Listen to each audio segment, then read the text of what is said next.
Kuidas sina oma internetiturundust korraldad? Ma olen aidanud paljudel ettevõtjatel ja turundajatel aru saada, kuidas nad saaksid efektiivsemalt oma internetiturundust korraldada, et see ei nõuaks neilt nii palju aega ja tooksid või täidaksid nende eesmärke. Turundusega on võimalik täna täita ärieesmärke, muuta müügiprotsessid automaatseks ja teha seda nii, et sa eristud konkurentidest ja ei pea võitlema nii-öelda väikese osa turu pärast. Tule koolitusele, kuidas alustada internetiturundusega.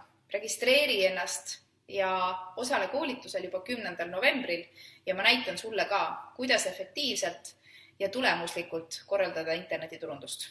Kohtumiseni!